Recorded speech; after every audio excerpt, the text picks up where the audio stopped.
حضرت انس رضی اللہ تعالی عنہ روایت کرتے ہیں کہ حضور اقدس صلی اللہ علیہ وآلہ وسلم نے فرمایا، اللہ برتر کی جناب میں صرف ایک کام کر لے تو ان کی آنے والی اولادوں پر بھی اللہ تعالیٰ کا سایہ قائم رہتا ہے۔ وہ ہر طرح کی بیماریوں سے، پریشانیوں سے اور شیطان کے شر سے محفوظ رہتے ہیں، اور ان کے اسباب جو دل میں ہوتے ہیں وہ پورے ہو جاتے ہیں۔ صحابہ کرام رضی اللہ تعالی عنہم نے عرض کی، یا رسول اللہ صلی اللہ علیہ وآلہ وسلم، یہ اسباب دنیاوی مال و رزق کے لیے ہیں یا جنت کے لیے بھی ہیں؟ آپ صلی اللہ علیہ وسلم مسکرائے، اتنا مسکرائے کہ آپ صلی اللہ علیہ وسلم کے دانت مبارک صاف نظر آنے لگے۔ آپ صلی اللہ علیہ وآلہ وسلم نے فرمایا، اللہ تعالیٰ کسی ایک چیز پر نہیں، سب چیزوں پر قادر ہے، یعنی کہ اللہ تعالیٰ کا یہ حکم بجا لائے تو ان کی آنے والی اولاد یا موجودہ اولاد ان سب کے لیے اللہ تعالیٰ کا رحم ہوگا۔ وہ عمل یہ ہے کہ اللہ تعالیٰ کی جناب اقدس میں صرف یہی کلمات ادا کرے تو اللہ تعالیٰ ان کے لیے اور ان کی اولادوں کے لیے خیر و برکت نازل فرماتا ہے۔ وہ کلمات یہ ہیں: بسم اللہ الرحمن الرحیم، السلام علیکم ورحمۃ اللہ۔ حضرت سیدنا عبداللہ بن حذیفہ رضی اللہ تعالیٰ عنہ کو رومیوں نے قید کر لیا اور اپنے بادشاہوں کے پاس لے گئے۔ اس نے آپ رضی اللہ تعالیٰ عنہ سے کہا کہ نصرانیت قبول کر لو، میں تمہیں اقتدار میں بھی شریک کر لوں گا اور اپنی بیٹی کا رشتہ بھی دوں گا۔ آپ رضی اللہ تعالیٰ عنہ نے فرمایا، اگر تو اپنا تمام مال و ملکیت بلکہ اس کے ساتھ اہل عرب کی ساری دولت بھی اگر اس شرط پر دے کہ میں ایک لمحے کے لیے اپنے پیارے آقا حضرت محمد صلی اللہ علیہ وسلم کے دین سے پھر جاؤں تو پھر بھی میں قبول نہیں کروں گا۔ بادشاہ نے کہا کہ میں تمہیں قتل کر دوں گا۔ آپ رضی اللہ تعالیٰ عنہ نے فرمایا، جو چاہو کرو۔ چنانچہ بادشاہ کے حکم سے آپ رضی اللہ تعالیٰ عنہ کو سولی پر لٹکا دیا گیا اور تیر اندازوں کو کہا کہ ان کے ہاتھ اور پاؤں پر آہستہ آہستہ چوٹیں لگاؤ۔ انہوں نے ایسا کرنا شروع کیا۔ اس دوران بادشاہ برابر آپ رضی اللہ تعالیٰ عنہ پر نصرانیت یعنی کرسچن مذہب پیش کرتا رہا، لیکن آپ رضی اللہ تعالیٰ عنہ صبر و استقلال کا دامن مضبوطی سے تھامے ہوئے ڈٹے رہے۔ پھر اس نے سولی سے اتارنے کا حکم دیا۔ اس کے بعد بادشاہ نے تانبے کی ایک دیگ تپانے کا حکم دیا اور ایک مسلمان قیدی کو آپ رضی اللہ تعالیٰ عنہ کے سامنے تپتی ہوئی دیگ میں ڈلوا دیا اور اس نے وہیں تڑپ کر جان دے دی۔ اس کے بعد پھر بادشاہ نے کوشش کی کہ یہ نصرانیت یعنی کرسچن مذہب قبول کر لیں، لیکن آپ رضی اللہ تعالیٰ عنہ نے صاف انکار کر دیا۔ آخر بادشاہ نے آپ رضی اللہ تعالیٰ عنہ کو بھی گرما گرم دیگ میں ڈالنے کا حکم دے دیا۔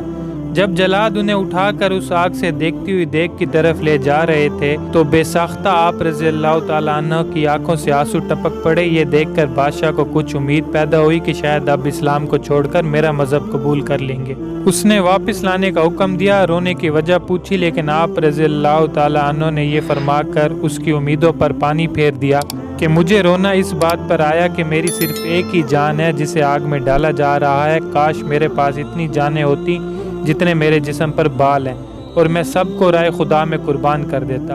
بادشاہ صحابہ رسول کی زبردست استقامت دیکھ کر حیرت میں پڑ گیا اور اس نے کہا کہ اس طرح کرو کہ میرے سر کو بوسہ دے دو، میں تمہیں آزاد کر دوں گا۔ آپ رضی اللہ تعالیٰ عنہ نے فرمایا، کیا میرے ساتھ سارے مسلمان قیدیوں کو بھی رہا کر دو گے؟ اس نے کہا ہاں۔ چنانچہ آپ رضی اللہ تعالیٰ عنہ نے اس کے سر کو چوما۔ بادشاہ نے آپ رضی اللہ تعالیٰ عنہ کو اور تمام مسلمان قیدیوں کو آزاد کر دیا۔ دیکھا آپ نے اصحاب رسول حضرت سیدنا عبداللہ بن حذیفہ کبھی رضی اللہ تعالیٰ عنہ استقامت کے کس قدر زبردست پہاڑ تھے۔ شریعت کی دی ہوئی ہدایت اور حضور اقدس صلی اللہ علیہ وآلہ وسلم کی اطاعت کے ذریعے اپنی جان بچانے کے لیے راضی نہ ہوئے بلکہ عزیمت پر عمل کرتے ہوئے اپنے موقف پر ڈٹے رہے۔ اور اگر غم تھا، صدمہ تھا، تڑپ تھی تو یہ تھی کہ کاش میرے روئے روئے میں ایک جان ہوتی اور میں اپنی کروڑوں جانوں کو اپنے پیارے اللہ تعالیٰ پر قربان کر دیتا۔ پھر جب عزیمت پر قائم رہتے ہوئے جان بچنے کی صورت درپیش ہوئی تب بھی فقط اپنی فکر نہ کی بلکہ مسلمانوں کی زبردست خیر خواہی کی مثال قائم کرتے ہوئے سارے ہی مسلمان قیدیوں کی رہائی کی ترکیب فرمائی۔ حضرت سیدنا ابو سعید خدری رضی اللہ تعالیٰ عنہ سے مروی ہے، آپ رضی اللہ تعالیٰ عنہ فرماتے ہیں کہ حضرت اسامہ بن زید بن ثابت رضی اللہ تعالیٰ عنہ نے سود بنار کے عوض ایک مہینے کے لیے ایک باندی خریدی تو میں نے حضور نبی کریم صلی اللہ علیہ وآلہ وسلم کو فرماتے ہوئے سنا کیا تم اسامہ پر تعجب نہیں کرتے جو مہینے کا سودا کرتا ہے؟ یقیناً اسامہ لمبی امید والا ہے، اس ذات پاک کی قسم جس کے دست قدرت میں میری جان ہے۔ جب میں اپنی آنکھیں جھپکتا ہوں تو یہ گمان کرتا ہوں کہ کہیں میری پلکیں کھلنے سے پہلے ہی اللہ تعالیٰ میری روح قبض نہ فرمائے، اور جب اپنی پلکیں اٹھاتا ہوں تو یہ گمان کرتا ہوں کہ کہیں انہیں جھکانے سے پہلے ہی موت کا وعدہ نہ آ جائے،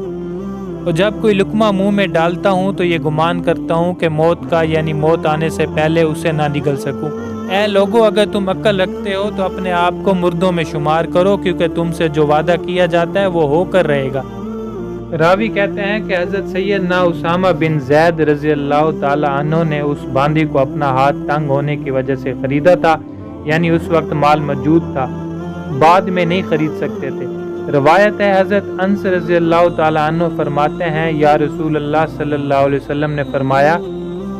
کہ رب تعالیٰ فرماتا ہے، اے اولاد آدم، جب تو مجھ سے دعا مانگے اور مجھ سے آس لگائے تو میں تجھے تیرے عیوب کے باوجود بخشتا رہوں گا،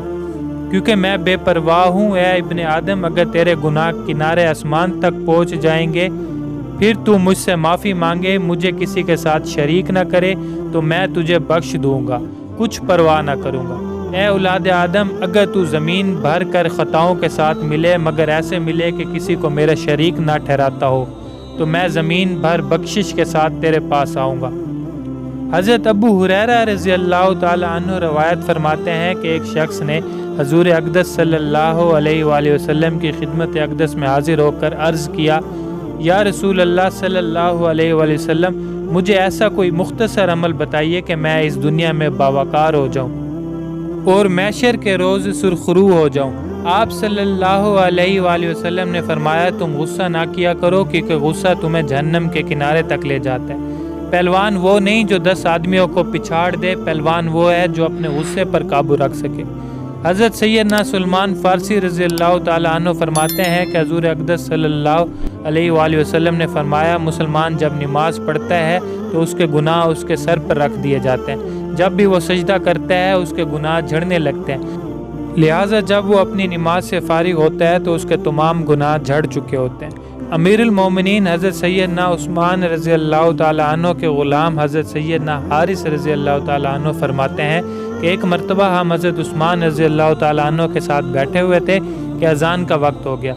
تو آپ رضی اللہ تعالیٰ عنہ نے وضو کے لیے پانی مانگا۔ میرا خیال یہ ہے کہ وہ پانی ایک پیمانے کی مقدار میں تھا۔ آپ رضی اللہ تعالیٰ عنہ نے وضو کیا، پھر فرمایا، میں نے رسول اللہ صلی اللہ علیہ وآلہ وسلم کو اسی طرح وضو کرتے ہوئے دیکھا، تو نبی کریم صلی اللہ علیہ وآلہ وسلم نے فرمایا، جو اس طرح وضو کرے پھر ظہر کی نماز ادا کرے تو اس کے ظہر اور فجر کے درمیان کے گناہ معاف کر دیے جائیں گے، پھر عصر کی نماز ادا کرے تو اس کے عصر اور ظہر کے درمیان کے گناہ معاف کر دیے جائیں گے، پھر مغرب کی نماز ادا کرے تو اس کے عصر اور مغرب کے درمیان کے گناہ معاف کر دیے جائیں گے، پھر عشاء کی نماز پڑھے تو اس کے عشاء اور مغرب کے درمیان کے گناہ معاف کر دیے جائیں گے، پھر شاید وہ اپنی رات لیٹ کر گزارے اور اگر وہ بیدار ہو کر وضو کر کے صبح کی نماز پڑھے گا تو فجر اور عشاء کے درمیان کے گناہ معاف کر دیے جائیں گے۔ یہ نمازیں جو برائی کو مٹا دیتی ہیں۔ حضرت سیدنا انس رضی اللہ تعالیٰ عنہ روایت کرتے ہیں کہ رسول اللہ صلی اللہ علیہ وسلم نے ارشاد فرمایا، اللہ تعالیٰ فرماتا ہے، اے ابن آدم، تو نے جب بھی مجھے پکارا اور مجھ سے رجوع کیا، میں نے تیرے گناہوں کی بخشش کر دی اور مجھے اس کی پرواہ نہیں، اور اے ابن آدم، اگر تیرے گناہ آسمان تک پہنچ جائیں پھر تو مجھ سے مغفرت طلب کرے تو میں تیری بخشش کر دوں گا، اور میری ذات بے نیاز ہے۔ اے ابن آدم، اگر تیری مجھ سے ملاقات اس حالت میں ہو کہ تیرے گناہ پوری زمین کو گھیر لیں لیکن تو نے شرک کا ارتکاب نہ کیا ہو تو میں تیرے گناہوں کو بخش دوں گا۔ اور حضرت سیدنا انس رضی اللہ تعالی عنہ سے روایت ہے کہ رسول اللہ صلی اللہ علیہ وآلہ وسلم نے فرمایا کہ جب بندہ اپنے گناہوں سے توبہ کرتا ہے تو اللہ تعالیٰ لکھنے والے فرشتوں کو اس کے گناہ بھلا دیتا ہے، اسی طرح اس کے اعضاء یعنی ہاتھ پاؤں کو بھی بھلا دیتا ہے اور اس کے زمین پر نشانات بھی مٹا ڈالتا ہے، یہاں تک کہ قیامت کے دن جب وہ اللہ سے ملے گا تو اللہ تعالیٰ کی طرف سے اس کے گناہ پر کوئی گواہ نہ ہوگا۔ سب خوبیاں اللہ کے لیے ہیں جو ایسا رحیم ہے کہ اپنے رحم دل بندوں پر بے انتہا رحم فرماتا ہے۔ وہ ایسا کریم ہے جو نافرمانوں پر بھی کرم کی بارش برساتا ہے۔ وہ ایسا رحیم ہے کہ جب کسی گناہ گار کو اپنی لغزش و نافرمانی پر حسرت و ندامت کرتے ہوئے ملاحظہ فرماتا ہے تو اس کی پردہ فوشی فرماتا ہے اور ان کی اولادوں کے لیے خیر و برکت والے اسباب فرما دیتا ہے۔ ان کی اولاد کو بھی اپنے سائے میں پناہ دیتا ہے۔ وہ ایسا ہے کہ دلوں کے بھید جانتا ہے۔